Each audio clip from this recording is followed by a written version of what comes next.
Bonjour à tous, nous sommes le vendredi 23 janvier et pour ouvrir le journal, je vais vous parler de mon dossier mercato préféré, à savoir l'avenir de Vinicius Junior. Comme vous le savez, le contexte du côté du Real Madrid évolue fortement et forcément ça a un impact sur les négociations autour de la prolongation du bail du Brésilien et je vous donnerai les dernières nouvelles. On ira voir du côté des matchs européens avec un véritable miracle qui s'est produit. Nice a gagné un match, qui l'eût cru. On ira du côté du LOSC où malheureusement le résultat a été bien moins satisfaisant.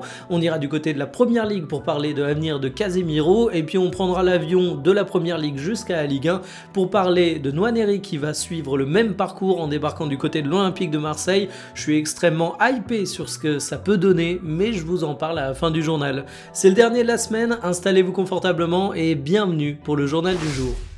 Vinicius Junior va prolonger, j'en suis désormais certain. Et évidemment, je dis pas ça simplement pour ma petite conviction personnelle au doigt mouillé, je dis pas ça non plus parce que j'ai le numéro de Vinicius Junior, c'est pas le cas. J'aimerais bien avoir Vinicius Junior comme pote, mais malheureusement, je peux pas m'inventer. Non, c'est parce que le contexte du côté du Real Madrid est en train de bouger fortement, comme vous le savez. La presse espagnole en parle et honnêtement, la température entre les deux parties est en train de se réchauffer. Déjà, Vinicius Junior a déclaré récemment, publiquement, qu'il avait envie de rester du côté du Real Madrid et plus important encore, il a dit que la confiance était réciproque avec le grand boss du Real Madrid, Florentino Pérez, et ça je pense que c'est quelque chose qui donne vraiment le fin mot de cette histoire, c'est-à-dire qu'il peut y avoir plein de rebondissements, mais au final on sait que du côté du Real Madrid c'est toujours Florentino Pérez qui décide et Florentino Pérez il apprécie Vinicius Junior et s'il y a une appréciation réciproque, normalement les parties vont se rapprocher. L'autre gros événement qui est une actualité dans ce dossier, c'est Xabi Alonso. Comme vous le savez, ce n'est plus l'entraîneur du Real Madrid et Xabi Alonso c'était quand même l'homme qui avait relégué un petit peu sportivement Vinicius Junior. Alors je ne dis pas ça pour charger l'ancien coach du Real, ça s'expliquait avec les performances décevantes de Vinicius. Là, il y a quelques éclaircies au niveau de son jeu, mais surtout, il retrouve un coach qui est un homme de sa direction, pour dire les choses très concrètement. Et forcément, quand tu es un homme de la direction du Real Madrid, tu chouchoutes les stars et Vinicius Junior, il a un peu moins à s'inquiéter pour son avenir. On annonce même dans une partie de la presse espagnole, mais cette fois l'information est moins fiable, je préfère vous prévenir, que Vinicius Junior serait peut-être un peu moins gourmand que ce qu'on pouvait lire ici et là côté salaire. Ça reste à confirmer parce qu'évidemment quand tu as des propositions de la Saudi Pro League, tu sais que tu as un argument financier majeur à faire valoir à ton club actuel. Alors la question c'est aussi qu'est-ce que ça amènerait une prolongation de Vinicius Junior ? Une équipe qui souffre de déséquilibre actuellement et qui en souffrira encore à l'avenir, faudra faire cohabiter Vinicius et Mbappé, ce sont tes deux stars et pour moi dans le grand bal des sacrifiés, t'auras sûrement un mec comme Bellingham, t'auras sûrement un mec comme Rodrigo, t'auras sûrement un mec comme Mastantuono. Alors je pense qu'ils vont avoir du temps de jeu, c'est évidemment pas la question, mais si tu veux enfin équilibrer l'équipe, il y en a un qui en paiera un petit peu le prix, ou alors ce sera un grand challenge pour le coach, mais on est habitué à challenger les coachs du côté du Real Madrid. Ce matin, je me suis levé, les poissons marchaient dans l'herbe, les chiens volaient dans le ciel et CNews était de gauche. Mais vous savez quoi, ça m'a même pas surpris parce que j'ai vu un truc encore plus extraordinaire hier soir, une victoire en Coupe d'Europe de l'OGC Nice. Et oui, les Niçois ont enfin renoué avec le succès. Alors ça ne changera rien à leur destin européen tellement ils ont pris des retards de points. Mais en attendant, ça fait 3-1. Voici les compositions pour ce match miraculeux. Alors Thiago Gouveia, double buteur, l'homme de la soirée alors qu'il joue finalement peu, une rotation qui fait sens et il sort un excellent match. De manière générale, vu le nombre d'absents, parce que Nice a beaucoup de blessés, je ne cesserai de le répéter, je trouve que cette équipe a ressemblé quand même à quelque chose. Tu as su créer du danger, notamment en partant des ailes, tu as su être globalement cohérent et garder la tête froide au long de la rencontre. Et il fallait garder la tête froide, il fallait être réaliste parce que ça n'a pas non plus été un match en mode démonstration, c'est bon, Nice arrive enfin à pratiquer un football à la hauteur des attentes. Les statistiques de la rencontre mettent en avant le fait que c'était un match loin d'être parfait parce que t'as beaucoup concédé, t'as pas du tout eu le contrôle du ballon, avoir 35% de possession à domicile face au 13e du championnat néerlandais, c'est quand même moche, mais voilà, tu reviens petit à petit du côté de Nice. Tu vas affronter pour ton prochain match de Ligue 1 le FC Nantes. J'ai beau être nantais, si je suis de bonne foi, je vais quand même reconnaître que le FC Nantes, c'est pas une grosse adversité, donc c'est l'occasion pour Nice peut-être d'enchaîner 2 victoires. C'est comme ça que tu remets en place une équipe en route, et franchement, les Niçois sont capables de faire des choses moins mauvaises que ce qu'ils ont montré jusqu'à présent, donc j'espère que c'est le début d'une bonne dynamique pour eux. Enfin, j'espère pas, parce que ça voudrait dire défaite de mon FC Nantes, mais vous m'avez compris. Est-ce qu'il faut commencer à s'inquiéter pour le LOSC? C'est la 4e défaite consécutive, toute compétition confondue pour les Lillois, et tu as désormais Ben Taleb qui s'ajoute à la liste de blessés, qui comptait déjà Benjamin André et Igaman. Ça commence à faire beaucoup pour Lille, et là on va débriefer leur défaite 2-1 face au Celta.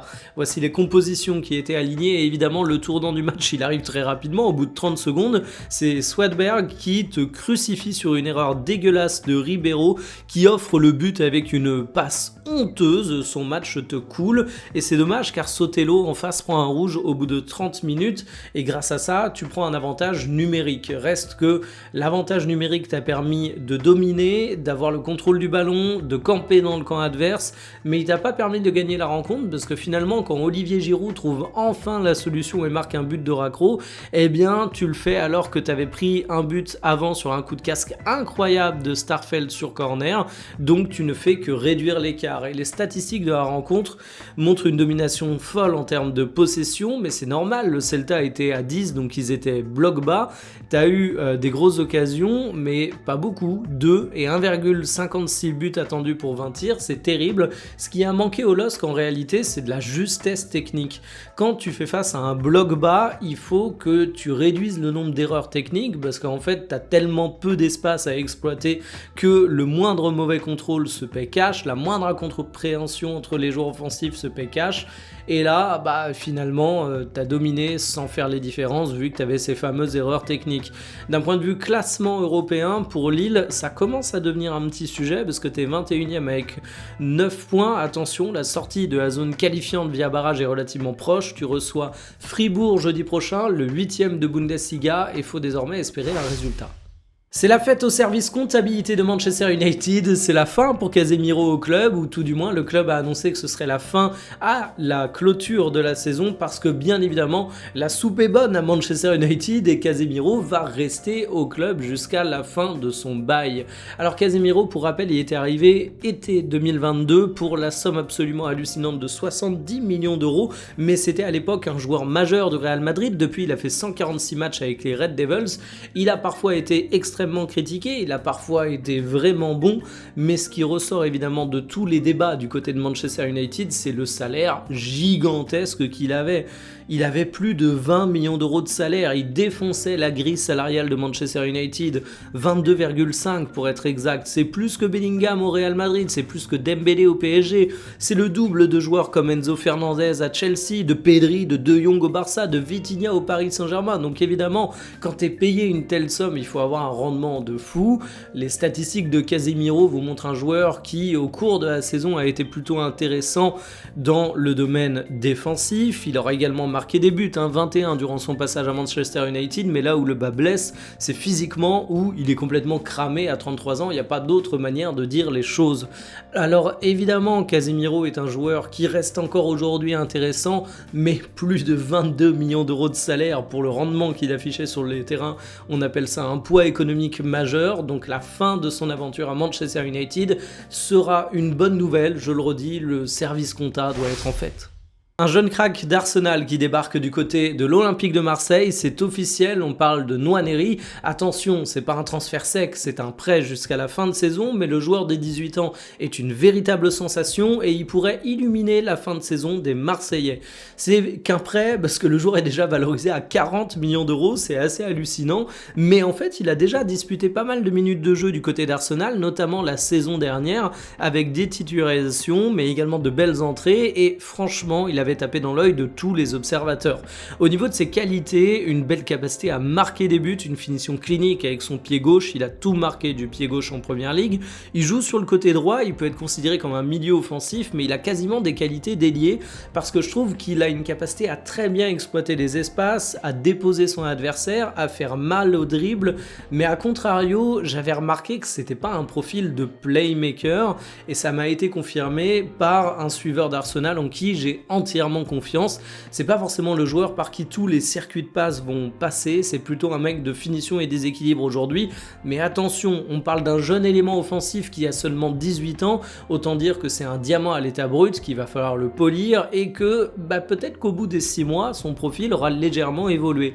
Je suis assez critique en ce moment envers Roberto De Zerbi, mais je me dis que ça peut être un coach ultra intéressant pour faire progresser un joueur de ce profil.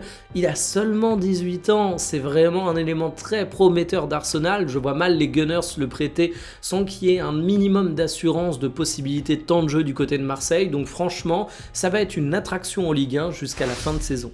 Terminé pour le journal du jour, je n'ai pas tranché pour le sujet de l'après-midi, je reprends mon habitude d'un jour sur deux où je vous annonce le sujet, je vous donne donc rendez-vous aux alentours de 17h pour la clôture de la semaine et la dernière analyse. Je vous souhaite en avance un excellent week-end footballistique qui fait bien, salut.